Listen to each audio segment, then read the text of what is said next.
কথা রাখবে, ওনার যে ওনাকে গিয়েই জিজ্ঞেস করাই ভালো যে আপনার সেই বিখ্যাত ABCD প্ল্যানটা কোথায় গেল। এ প্ল্যান মার গেলে বি প্ল্যান, বি প্ল্যান মার গেলে সি, ডি, একসঙ্গে সুপ্রিম কোর্টে রাতারাতি সব প্ল্যানগুলো মৃত ঘোষণা হয়ে গেল। তাহলে এই শুধু এই প্ল্যানটা মৃত ঘোষণা হলো না, যারা এই এতদিন ধরে যারা চাকরি করছে, যোগ্য চাকরি প্রার্থী, তাদের জীবনটাও প্রায় মৃতর দিকে চলে গেল, তাদের জীবন শক্তি প্রায় হারিয়ে গেল। তাহলে কার জন্যে আজকের, কার জন্যে এই এত চাকরি বাতিল হলো? 25,752 জন কার জন্য চাকরি বাতিল হলো? সেটা তো তার দায়ভার তো মাননীয় মুখ্যমন্ত্রী নিতেই হবে। তার একটা সব থেকে প্রশ্ন, কালকে যেটা দেখা গেল যে টেট পরীক্ষার্থীরা তাদের ইন্টারভিউ ডেট কবে জানতে গেল, তাদেরকে পুলিশি হেনস্থার মুখে পড়তে হলো, গ্রেপ্তার শুদ্ধ হতে হলো, কি বলবেন? সঙ্গে এটাও যেটা দেখা গেল যে এবছর এখনো অব্দি কলেজে ভর্তি প্রক্রিয়া চলছে এবং জয়েন্ট এন্ট্রান্সে এখন রেজাল্ট বেরোয়নি। সেই রেজাল্টটা যখন যাইতে গেছে সেখানেও কিন্তু পুলিশি হেনস্থার মুখে পড়ছে ছাত্রছাত্রীরা। এখন সবকিছুর মূলে ওবিসি জট। সুপ্রিম কোর্টে গেছে, সুপ্রিম কোর্ট ফেরত দিয়েছে হাইকোর্টে। হাইকোর্ট বলে দিল যে তুমি ওই পুরনো 2010 সালের ওবিসি নিয়মে তোমাকে রেজাল্ট বার করতে হবে। ব্যাস, রেজাল্ট বার করতে ওই পুরনো নিয়মে রেজাল্ট বার করলেই তো অনেকেই হচ্ছে কি ওবিসি থেকে বঞ্চিত হয়ে যাবে। আর সেই জন্যই, এবং পুরনো নিয়ম মানে 2010 সালে যারা ওবিসি, ওই ধারায় যারা ওবিসি, তাদের এখন বয়স শেষ হয়ে গেছে। সুতরাং এই জন্যেই কোনো জায়গায় রেজাল্ট বার করতে পারেনি। এবং প্রাইমারি টেট 2022 সালের যে টেট, সেইটার রেজাল্ট বার হলো, কিন্তু তাদের এখন ইন্টারভিউয়ের জন্য কল করা হয়নি। কারণ দেখাচ্ছে এখন ওইটা যে ওবিসি জট কাটেনি, তাই আমরা রেজাল্ট বার করতে পারি। তাহলে যারা ডাক্তার ইঞ্জিনিয়ারিং পড়বে, পুজোর আগে তো আর কিছু হবে না, তাহলে এতগুলো সময় তারা কি করবে এবং তাদের পরীক্ষা ঠিক সময় হবে? তাহলে কি হবে ভারতবর্ষে, পশ্চিমবঙ্গে কি হবে? যে সুতরাং পশ্চিমবঙ্গে দেখা যাচ্ছে এই যে স্টুডেন্ট যারা, এই যে যারা উচ্চ মাধ্যমিক পাস করেছে, বা তারা এখন পরিযায়ী ছাত্রছাত্রী হয়ে যাচ্ছে অন্য রাজ্যে, যে আমাদের পড়াশোনা করতে হবে, আমরা অন্য রাজ্যে গিয়ে পড়ি, জেনারেল হিসাবে ভর্তি হবে। যে সুতরাং এই রাজ্যের এই ওবিসি নিয়ে এটা কিন্তু খুব দ্রুত সমাধান সম্ভব নয়। কারণ কেন বলছি বলুন তো, যে 22 লক্ষর মধ্যে যেগুলো ডিসপিউটেড, সেই ডিসপিউটেডদের অনেক, তাদের ডেকেছে কিছুদিন মাত্র, ডেকে তাদের একটা হিয়ারিং করে সঙ্গে সঙ্গে রাতারাতি বলে দিল যাও, কিছু সরিয়ে দিল ওবিসি এ থেকে, কিছু ওবিসি বি থেকে সরিয়ে দিল, কিছু প্রবেশ করালো, দিয়ে বললো যাও হয়ে গেছে, ব্যাস।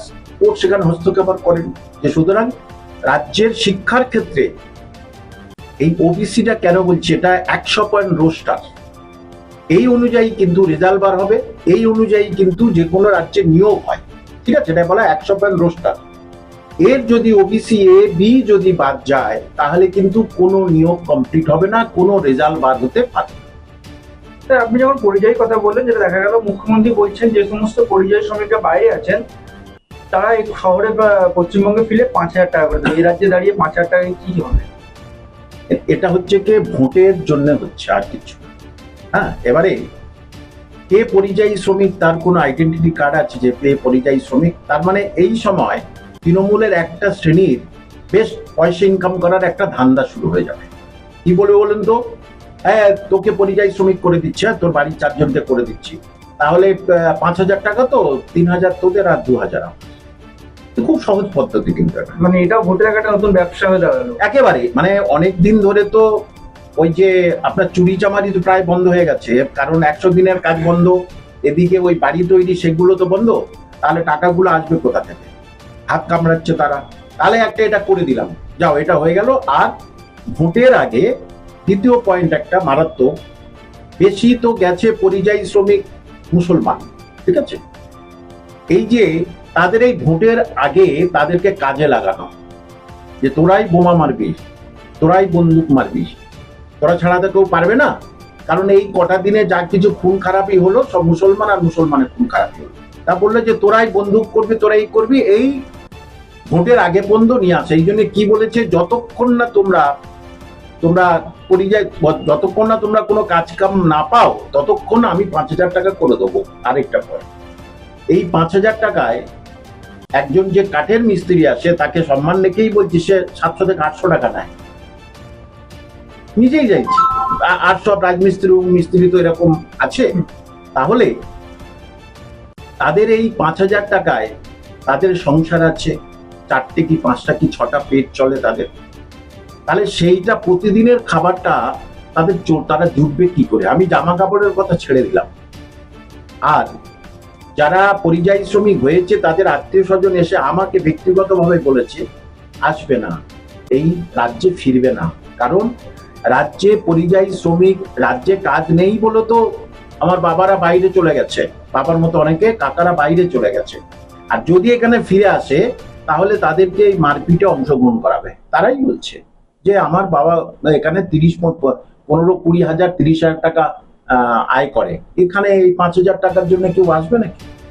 তার মানে তারা কোনো কাজ করবে না। হ্যাঁ, তারা টাকাটা নেবে, এবারে পার্টির কাজে তোমরা এবারে ভোটেতে ভালো করে কাজে লাগো। 26-এর ভোটের আগে পরিযায়ী শ্রমিকদেরকে দিয়েই কিছু একটা প্ল্যান। হ্যাঁ, এই না হলে 5,000 টাকা তাদের কি হবে বলুন? তারা যে চলে গেছে, তাহলে সবচেয়ে ভালো হতো যে আপনি তাদের একটা দোকান করে দিন, একটা কিছু ছোট ব্যবসা করে দিন, ফুচকার দোকান, একটা ঘুগনি মুড়ির চপের দোকান আপনি বেঁধে দিন এক জায়গায়, সেখানে কিছু পয়সা দিয়ে দিন তাদের, তাহলে তারা এই কাজটা করুক, পুঁজি দিন, তারা কাজটা করুক, তাহলে একবারে হয়ে গেল। কিন্তু না, ওই যে তারা কাজে লিপ্ত থাকবে, তাহলে তারা অকাজ করতে তো চাইবে না। ভোটের আগে তারা তো সংখ্যালঘু তার মাঠে ময়দান নামতে চাইবে না।